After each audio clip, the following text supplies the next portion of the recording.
Bonjour à tous, nous voilà aujourd'hui avec une nouvelle recette. Je vais partager avec vous la recette de base de la tarte aux fraises. On peut utiliser de la pâte sucrée, de la pâte sablée. Et aujourd'hui, je vais vous proposer une tarte aux fraises à base de pâte sablée parce que on aime beaucoup ça à la maison. Donc voilà, c'est parti pour les ingrédients. Alors pour cette tarte, je vais utiliser un cercle de 22 cm de diamètre. Pour cela, il me faudra 250 g de farine, 5 g de sel, 25 g de sucre glace, 150 g de beurre et 50 g d'œufs. Donc ça équivaut à peu près à un œuf. Donc je prends un bol et je vais mettre ma farine, mon sucre glace, le sel. Et je vais y rajouter mon beurre assez mou quand même, pas crémeux mais voilà, mais qui se tienne un peu. Et on va commencer à sabler le mélange. Alors, je vais en fait dans cette vidéo vous montrer deux techniques. Une à la main, que je vous avoue je n'utilise maintenant plus jamais.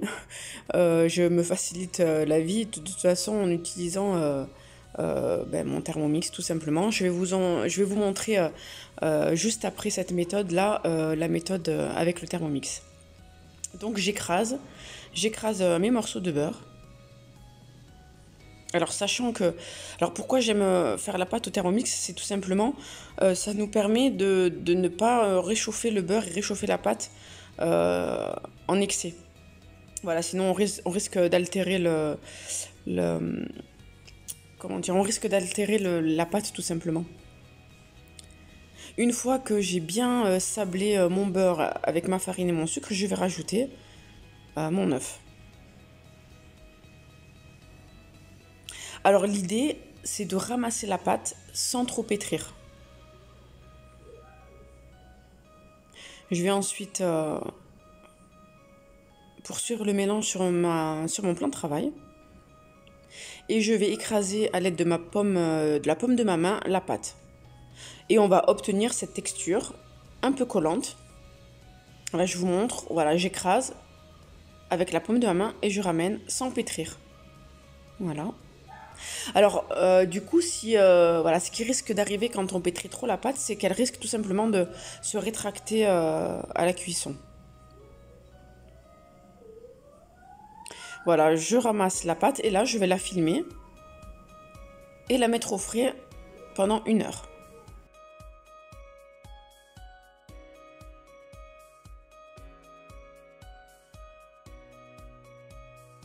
Pensez à bien refermer le cellophane pour éviter que la pâte ne forme une croûte.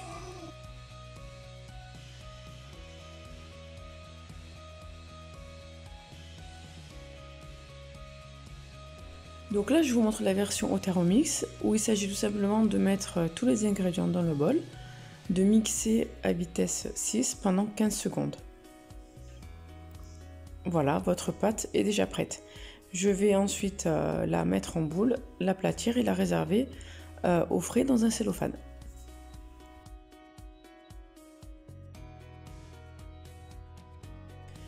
Une fois que ma pâte a bien reposé, je vais la foncer dans mon cercle à tarte, donc de 22 cm de diamètre. Et pour cela, je vais m'aider de 2 feuilles de papier sulfurisé. Ça me permettra d'étaler ma pâte facilement sans qu'elle ne colle au rouleau.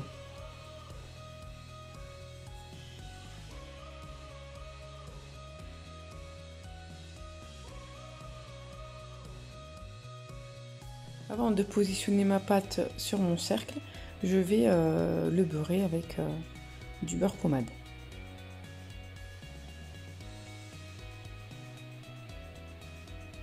Alors je vais commencer à étaler ma pâte. Et pour avoir un rond bien régulier, je fais un quart de tour avec ma pâte. Alors c'est normal, au début elle est un peu dure. Et avec l'air ambiant, elle va commencer à réchauffer. Et donc on va l'étaler plus facilement.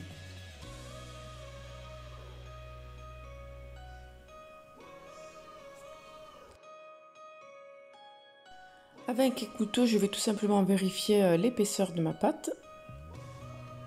Alors il faut qu'on ait une épaisseur assez fine. Pas trop non plus.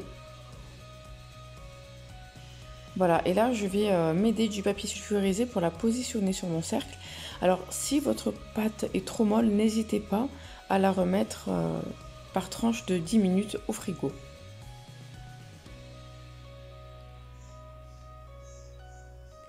Donc je vais commencer par rabattre le fond, alors les bords de ma pâte, puis appuyer avec mes 2 pouces vers le fond. Ça nous permettra d'obtenir un angle droit et ce qui nous permettra d'obtenir surtout un beau fond de tarte.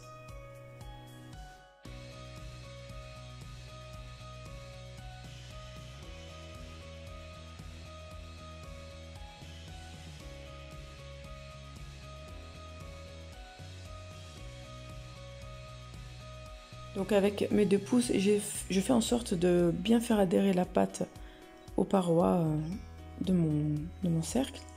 Et ensuite, je vais utiliser mon pouce et repousser la pâte, comme vous le voyez sur la vidéo, vers l'intérieur. Donc là, c'est un peu technique, mais vous allez voir que avec un peu d'entraînement, ça va être super facile. Je passe un coup de rouleau pour couper ma pâte.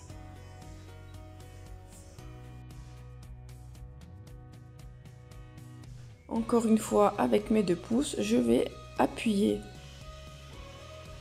contre le bord de ma pâte, de mon cercle, pour faire remonter un petit excédent de pâte sur les bords. Donc c'est normal.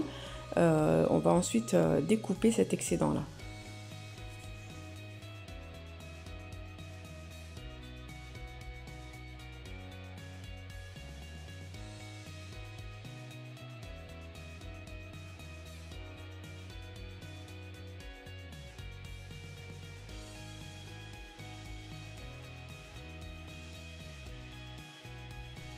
Je régularise encore une fois les bords de ma pâte. La préparation de ma pâte est terminée. Je vais ensuite la piquer avec une fourchette. Ensuite, étape très importante, je vais la mettre au congélateur durant 15 minutes et la cuire à blanc puisque là il s'agit d'une tarte aux fraises. Et on y rajoutera la crème pâtissière quand elle sera cuite. Là, alors ce jour-là, j'avais fait 2 tartes. Voilà, donc c'est une tarte avec une crème d'amande. Et là, c'est la pâte sablée en question. Donc je l'ai mis dans un four à 170 degrés pendant 40 minutes. Et là, vous voyez que la pâte est très irrégulière. Je vais vous montrer une petite astuce, c'est d'utiliser alors une écumoire, un chinois pardon, et vous allez gratter. Bon alors là, en l'occurrence, c'est pas un chinois, mais c'est pour mettre le thé dedans, mais j'ai pas trouvé mon chinois pour le coup à ce moment-là. Et là, je vais gratter ma pâte, en fait les bords de ma pâte, jusqu'à obtenir un fond de tarte régulier. Alors en fonction du type de tarte que vous aimez en termes gustatifs, vous pouvez réduire le temps de cuisson. Alors moi je l'ai un peu poussé à ce stade-là, c'est tout simplement parce que voilà, on aime bien la pâte sablée bien cuite, bien dorée, mais vous pouvez arrêter avant. Un autre conseil aussi, c'est d'enlever votre cercle à tarte au moins voilà, 15 minutes avant la fin de cuisson pour que la dorure soit bien régulière sur toute la pâte.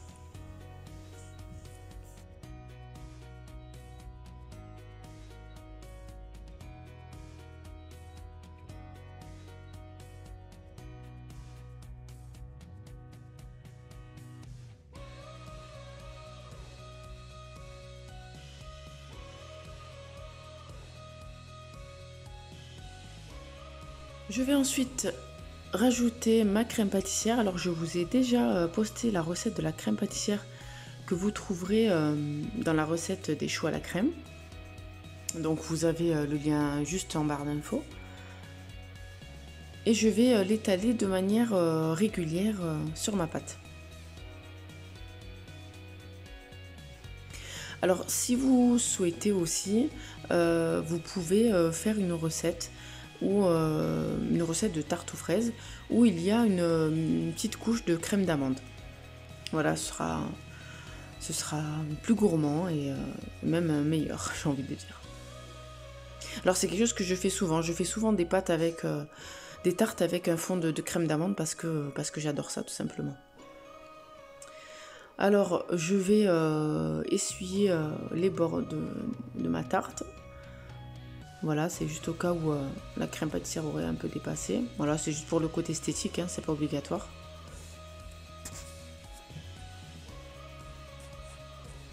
Voilà, je vais lisser encore une fois.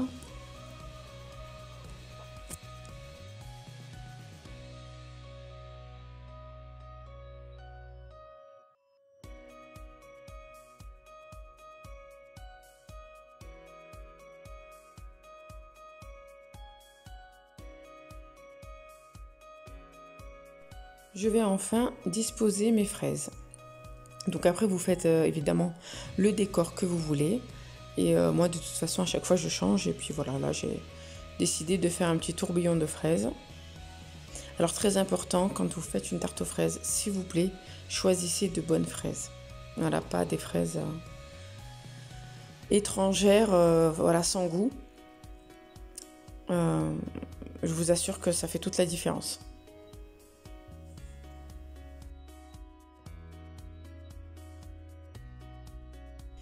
Donc aussi, avant de disposer les fraises, je les ai triées.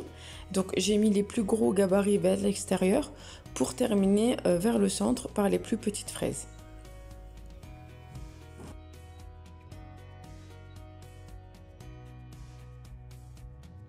Je vais ensuite terminer ma tarte en rajoutant du nappage. Donc vous trouvez ça maintenant facilement dans le commerce. Je vous mettrai en barre d'infos voilà, la marque que j'ai utilisée.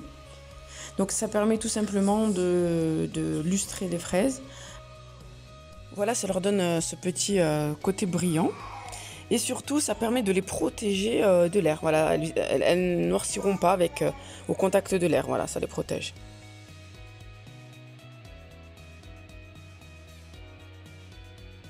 Et voilà, la recette est terminée. J'espère que la vidéo vous a plu.